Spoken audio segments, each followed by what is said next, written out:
안녕하세요. 반갑습니다. 온라인 보디성서학당 두 번째 시간, 언택트 시대와 말씀 묵상을 함께 배워보는 시간입니다. 이번에는 언택트 시대, 이 코로나 시대 때 어떻게 하면 신앙 성장을 이룰 수 있을까를 이번에는 두 번째 말씀 묵상을 통해서 신앙 성장을 할 수 있다를 함께 나눠봅니다.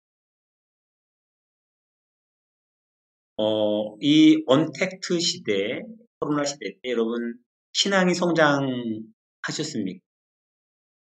좀 생뚱맞는 질문인가요? 이런 시대에 신앙 성장이 가능하냐라고 생각할 수 있겠는데, 맞습니다. 신앙 성장이 참 쉽지 않죠. 어떤 온라인 조사에 의하면 온라인 예배가 참 만족도가 높다라고 나옵니다. 많은 신앙인들에게 10명 중 17명에서 8명 정도가 현장 예배를 선호한다. 즉, 온라인 예배는 예배 같지 않다라는 이 반응이 거의 7, 80%가 그렇게 코로나 시대 때 어쩔 수 없이 이 온라인 시대에 온라인 예배로 드리고 있지만 그러면 하루에 신앙생활을 얼마나 했습니까? 이 코로나 시대 때 질문했습니다. 자, 전혀 하지 않았습니다라는 반응이 45%, 10분 이내로 했습니다가 45%를 포함해서 66.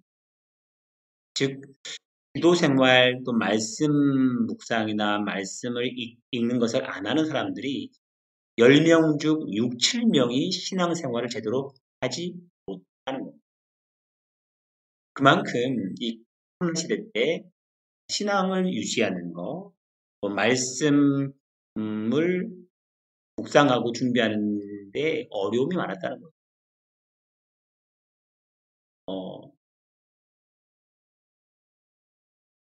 이 코로나 시대 때 참 현장 예배가 제한 많이 됐죠.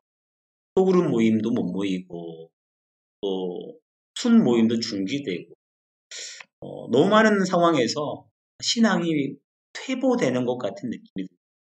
신앙이 참 약화됐다. 이렇게 가다가는 신앙에 큰 어려움이 생기겠다. 두려움도 생겼죠. 이런 상황을 보면서 우리 한국 교회 교인들, 많은 교인들이 교회 중심의 교회가 제공하는 그런 프로그램에 익숙해 있었다라고 보게 됩니다. 즉, 교회에서 하는 행사들은 따라갔지만 개인 내 영성은 많이 부족했다고 보여지는 거죠. 수동적인 신앙생활을 했다고 보여지는 겁니다. 교회 중심의 신앙생활을 했다는 거죠. 개인의 영성, 개인의 신앙 영성으로는 부족한 거죠. 개인 기도 집에서 안 해요. 성경 읽기 안 해요. 성경 묵상 더 안 해요. 개인의 신앙 성장 영성이 없다 보니까 교회 중심으로 못 모이니까 회복되고 있더라라고 분석합니다. 반대로요. 이 코로나 시대 때 신앙이 도움됐다는 분들이 있었습니다. 조사에 의하면 10명 중 2명에서 3명 정도는 이 언택트 시대에도 신앙에 큰 어려움, 위기는 없었다라고 봤습니다. 어떻게 이런 반응이 가능할까요? 왜냐하면 이분들은 기도를 하는 거예요.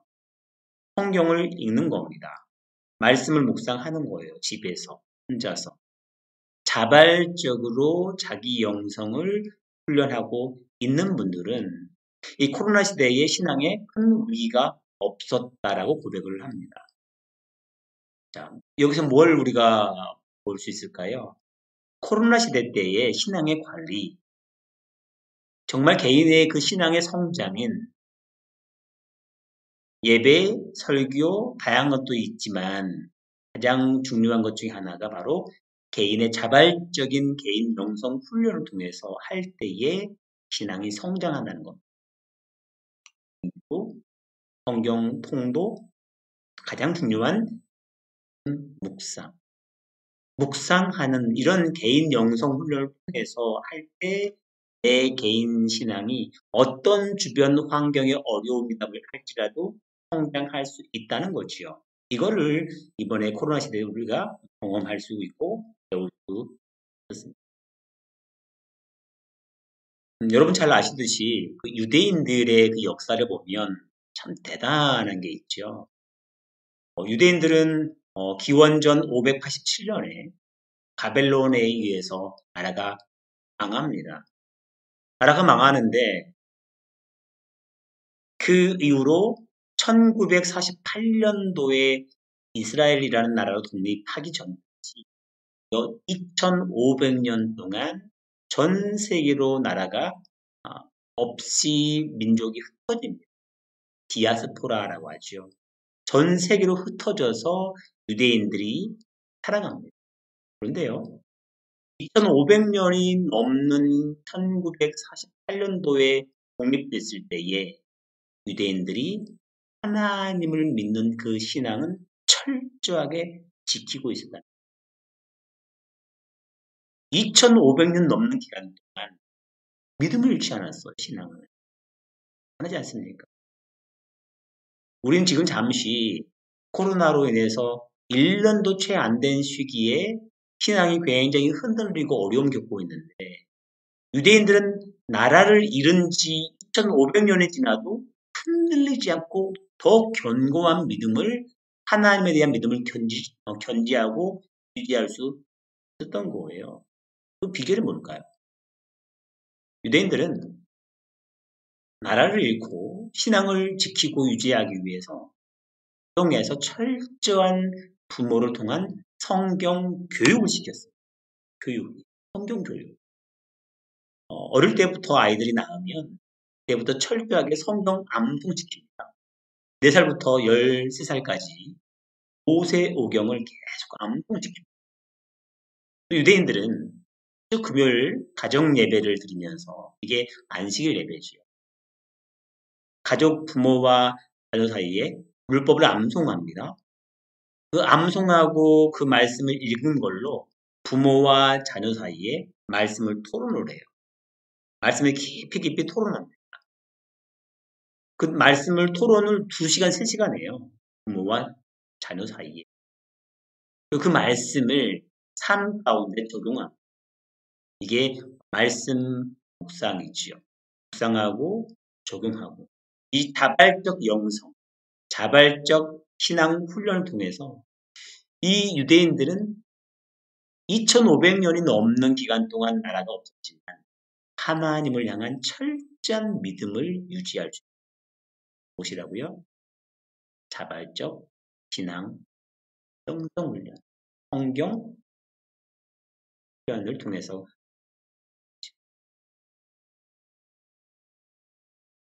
우리가 이 자발적 영성 훈련을 필요한 건 알잖아요. 우리들 기도하고 말씀 보고 묵상해야 한다라고 압니다.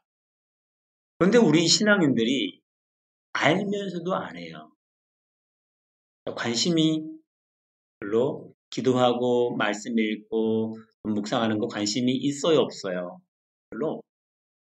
왜 관심이 없을까요? 무엇에 관심이 있을까요? 행복해지고 싶은데 관심이 있지요.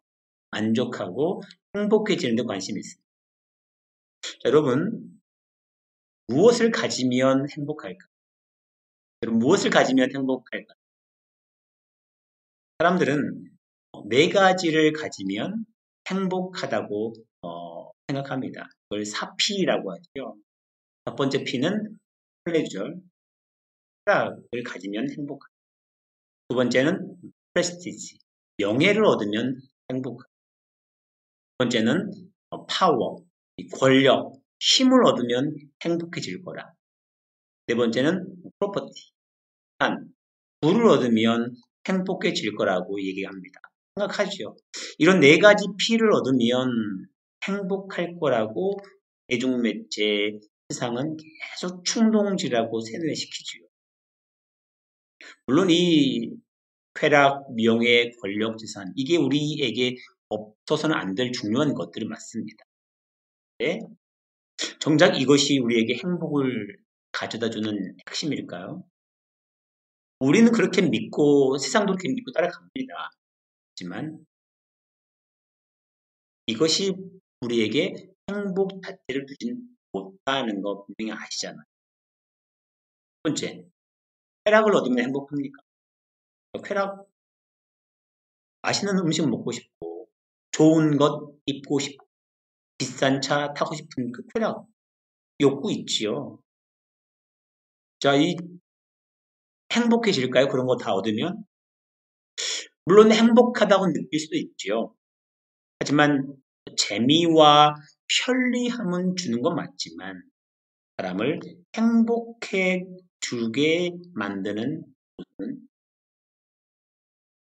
오히려 쾌락은 사람을 망하게 하고 사람을 파괴하고 쾌락은 어느 순간에 만족은 조금 줄 수 있겠지만 결국 행복으로 연결시키는 만족을 얻기 위해서 쾌락을 가는 것이지 행복을 얻기 위해서 쾌락을 하는 건 아니에요. 두 번째, 명예를 얻으면 행복해질까요? 명예라고 한다면 자기 이름값을 주는 거죠. 자기는 가치 있다고, 소중하다고 이렇게 사람들이 인정해주는 거, 이 명예이지 않을까. 그런 평가받으면 행복할까요? 그렇죠. 기쁘긴 하죠. 좋죠. 근데 진짜 이 명예를 얻으면 행복해질 도움이 되긴 되지만 사람들이 저 사람 참 멋져, 참 가치 있어 이런 평가가 평생 변함이 없을까요? 아니요. 어느 순간 박수치다가도 뒤로 돌아서면 그 사람 뒷담화하는 게 인간이지.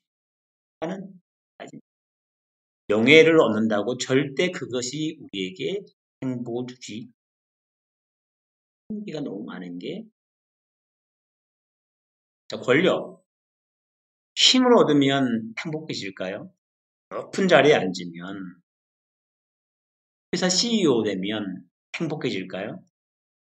만족해지죠. 만족해지죠. 하지만 이 힘과 권력을 얻는다고 행복해지지는 않아요.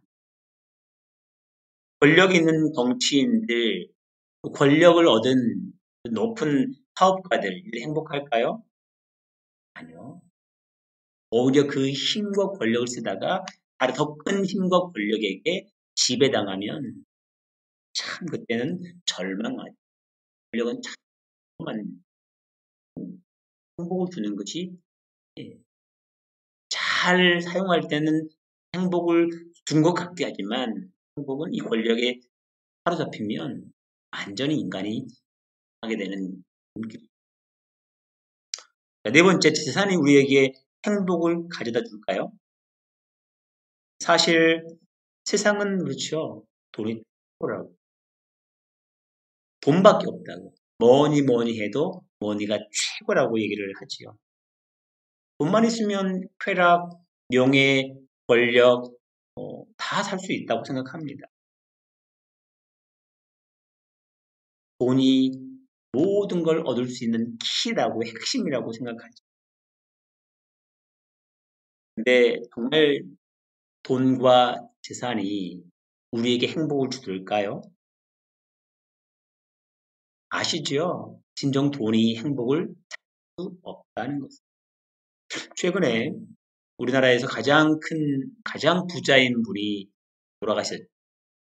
우리 남긴 재산이 18조 어마어마한 돈인데 그분이 행복하셨어요. 정말 많은 돈을 가지고. 물론 행복할 때도 있었겠지만 사람들의 평가는 부정적인 평가부터 긍정적인 평가가 다양합니다. 내 딸이 미국에서 자살을 했었어요.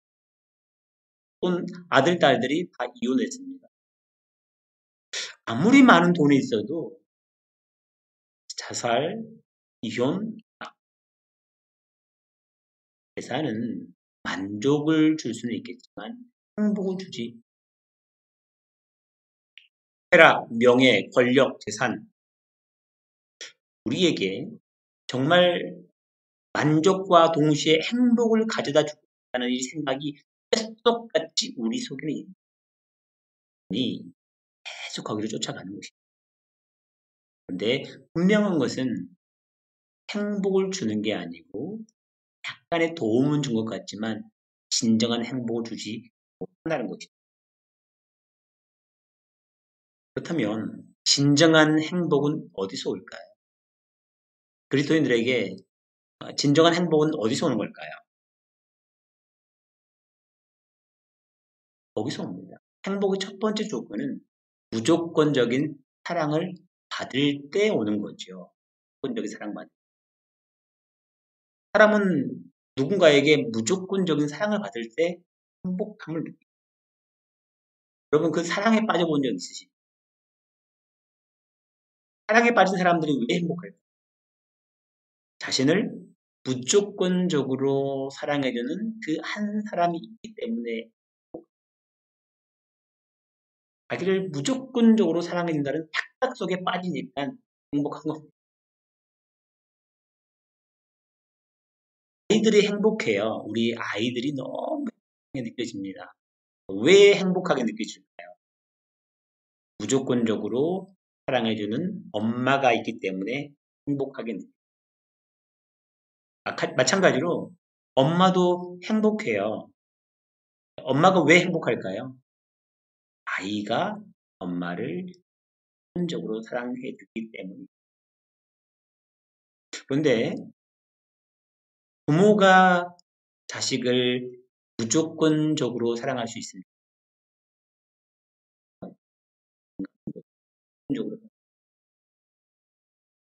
무조건적인 사랑은 어디서 받을 수 있을까요? 진정한 행복을 줄 수 있는 무조건적인 사랑은 우리가 어디서 하나님으로부터 받을 수 있죠. 하나님에게서. 하나님께서 우리를 무조건적으로 사랑해 주시잖아요. 행복 어디서 근거합니까? 무조건 하나님의 사랑을 받고 받은 것을 계속 경험할 때 행복이 오는 거죠. 행복의 두 번째 조건은 어디서 올까요? 삶의 의미와 목적을 분명히 발견할 때. 삶의 분명한 목적을 발견하면요. 행복하게 돼요. 이렇게 살았구나. 살았다.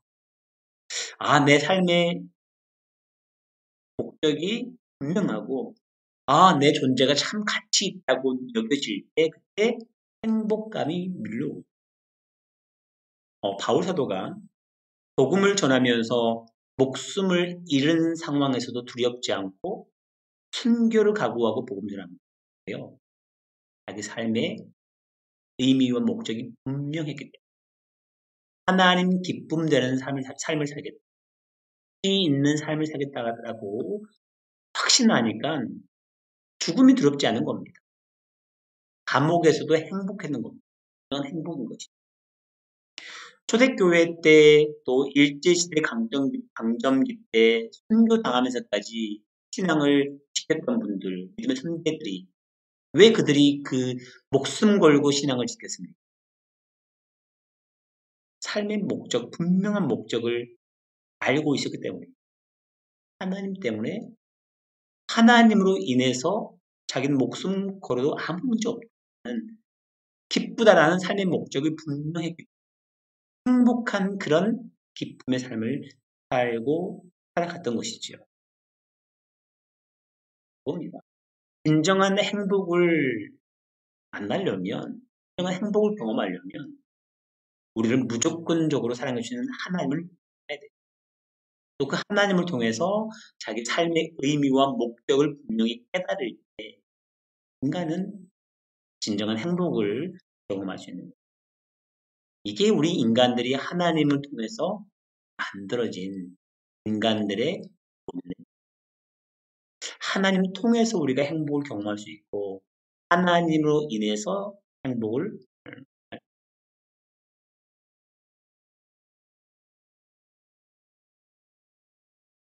근데 여러분 하나님 믿고 계시잖아요. 하나님 만나고 계시잖아요. 행복하실까요? 행복합니까? 왜 그리스도인들은 하나님을 믿지만 하나님을 만나고 있다고 생각하지만 왜 행복하다고 느끼지 못해요? 그겁니다. 아까 말했던 사피, 쾌락, 명예, 권력, 재산, 거기서 행복을 줄 것 같다고 계속 나도 모르게 사피를 쫓아가고 있기 때문에 행복을 만나지 못하고 경험하지 못해요.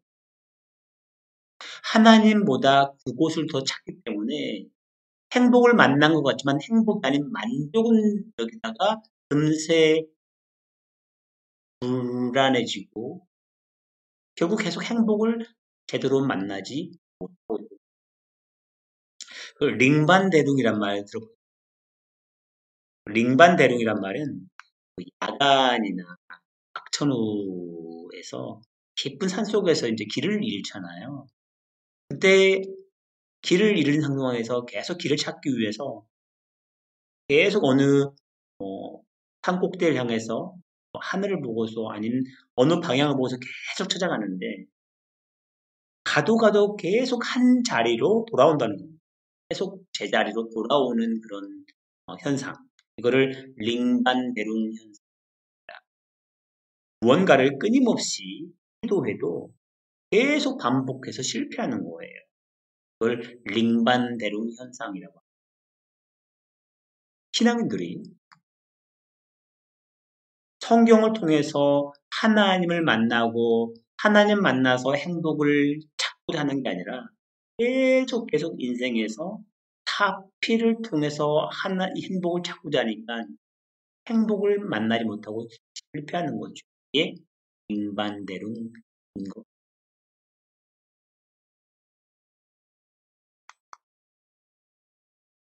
진정 행복은 나를 무조건적으로 사랑해 주신 하나님. 그 하나님의 목적, 이 땅에서 내가 하나님을 통해서 어떠한 삶을 살까? 이것을 잘 알고 그것을 깨닫고 나아가는 것이 진정한 행복인데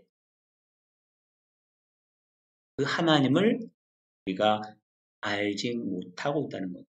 아니, 그 하나님을 우리가 제대로 만나지 못했다는 것.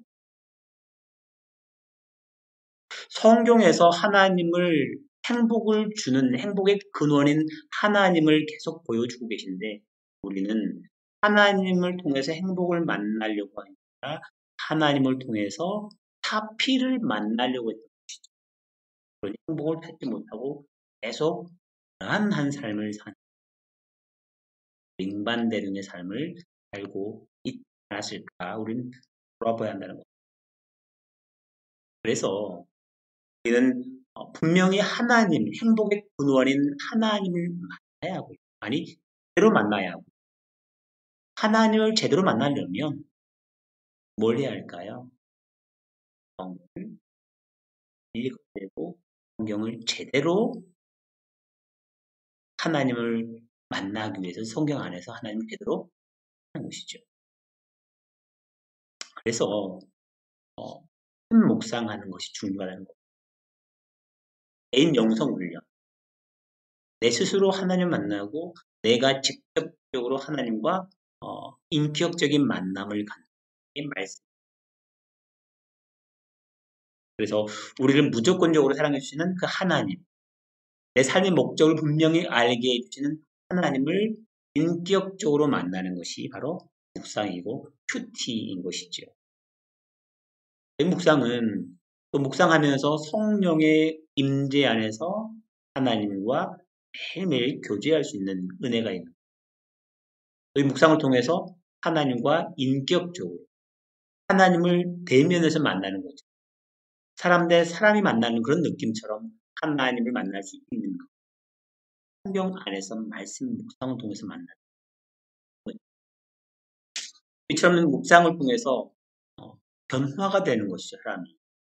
주님을 더 깊이 알면서 또 하나님께서 무엇을 원하시는지 영적인 분별력을 또 얻으면서 하나님의 인도하심을 받는 하나님의 사람으로 바뀌는 그런 은혜가 있기 때문에 묵상을 통해서 놀라운 행복을 경험할 수가 있지요. 그러면 말씀 묵상을 어떻게 할까? 잘 알고 계시겠지만 더 살펴본다면 먼저 본문을 읽어야 합니다. 성경 본문을 읽어야죠. 천천히 소리내서 읽고 또 눈으로 읽으면서 말씀이 우리에게 역사하도록 하나님의 그 뜻을 알도록 사모하면서 말씀을 천천히 읽는 게 중요합니다. 첫 번째는 그 말씀의 배경, 이 본문이 어떤 의미인지 본문 배경을 이해해야죠. 이 본문 배경들은 보통 큐티집이나 내용들이 잘 설명되어 있습니다. 그 내용들을 이해하면서 성경 안에 있는 말씀들이 어떤 의미인지를 알면 되지요. 그러니까 정말 중요한 것이 지금부터입니다. 인정. 말씀 묵상의 핵심은 핵심 중에 하나가 느낀 점을 내가 발견하는 거예요. 말씀 앞에서 나를 보는 거예요. 내가 무엇을 잘하고 있는 거예요. 내가 무엇을 잘 못하고 있는 거예요. 나를 주인공으로 해서 말씀을 통해서 나에게 무엇을 말씀하신지를 깨닫는 겁니다. 느끼는 거지요. 그 말씀을 통해서 하나님께서 나에게 무엇을 말씀하신지를 듣게 되고 또 깨닫게 되면 감사가 나오죠. 잘못한 거에 대해서는 회개를 하지요. 어떤 분들은 그런 얘기합니다. 큐티하면서 계속 반성문 쓰는 것 같다. 잘하고 계신 겁니다. 반성문이에요. 말씀 앞에서 나를 계속 비춰보는 거니까 반성문이거든요. 이 느낀 점, 중요한 것은 이 적용입니다. 묵상은 적용에서 핵심적으로 그 꽃을 피우는 거지요. 이 적용이 잘 안 되면 말씀 묵상을 안 하고 있다고 보는 것이 맞아요. 이 적용은 느낀 점을 삶에서 실천하는 겁니다. 말씀을 읽었지만 적용이 안 되고 내가 회개해야지 느낀 점으로만 끝낸다면 말씀 묵상은 지식으로만 쌓이는 것이지 내 몸으로 경험되는 그 신앙의 변화가 아닙니다. 적용이 될 때 말씀 묵상이 삶 가운데서 의미 있게 하나님을 만나고 경험하는 것이죠. 이 적용은 개인적으로 해야 됩니다. 철저하게 내 개인적, 내 결단. 우리 남편이 이렇게 했으면 좋겠다. 우리 교회가 이렇게 했으면 좋겠다. 아니에요. 내가 이렇게 할 것이다. 내가 이렇게 할 것이다. 나의 적용점입니다. 나의 적용. 두 번째는 구체적으로 해야 합니다. 적용을 실천할 수 있는 구체적인 대상이나 내용이야. 이번에 꼭 회개하겠다. 실천 다 하겠다. 이거 적용 아니에요. 느낀 점이지. 적용은 구체적으로 오늘 남편에게, 오늘 아내에게 고맙다는 말을 문자로 보내겠다. 이게 적용입니다. 문자를 고맙다고 보내는 거예요. 이게 직접 보내겠고 보내는 겁니다. 이게 적용이에요. 보내는 것과 생각만 하는 것과는 다르죠. 보내야지 아내가 느끼는 겁니다. 내가 보내야지 우리 자녀가 우리 아빠, 우리 엄마가 달라졌구나 느끼는 거죠. 구체적으로 적용될 때 그때 그 안에서 변화가 있는 거예요. 하나님의 은혜가 임하는 거예요. 동시에 적용은 실천 가능한 것으로 해야 됩니다. 실천 가능한 것. 그 위에 당장 내가 할 수 있는 것으로 해야 돼요. 어떤 분들은 막 은혜 받아가지고 그런 결단하죠. 은퇴 후에 아프리카 선교를 가겠다. 아닙니다. 이건 실천 가능하지 않아요. 당장. 나중에 먼 훗날 가겠다는 건데 그때 되게 되면 잊어버렸을 겁니다. 아니요. 당장 지금 내가 할 수 있는 거. 점심 식사를 함께 하자고 당장 실천할 수 있는 것을 할 때 적용이 구체적으로 변화를 일으키죠. 또 점진적으로 작은 것부터 큰 것으로 확대돼 가야 됩니다. 맨 처음부터 큰 걸로 적용할 게 아니고 작은 그런 적용들을 하면서 점점 확장되는 것이 좋은 적용의 방법입니다. 효과를 내겠다.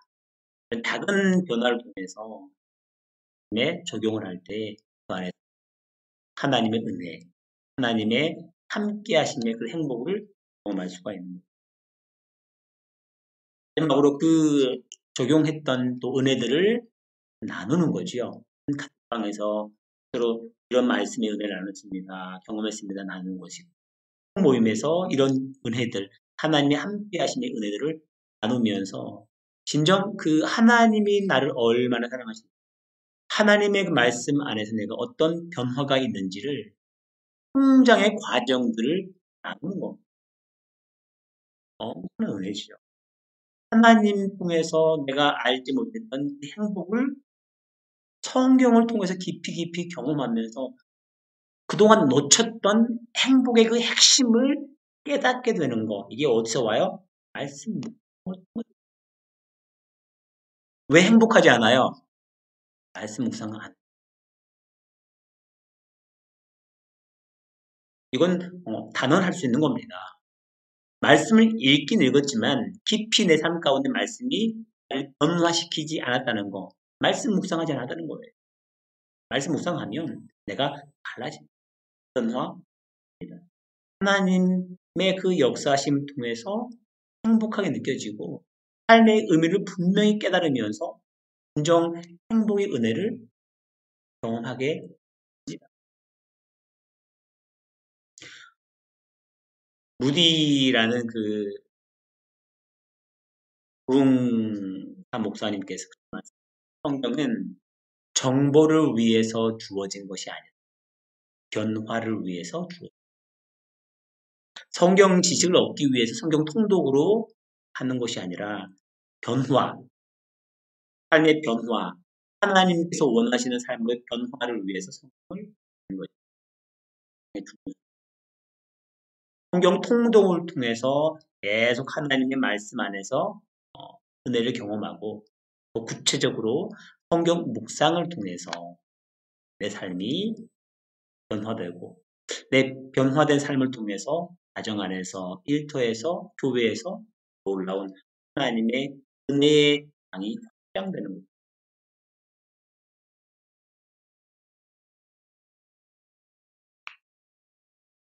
코로나 시대가 언제 끝날지 모릅니다.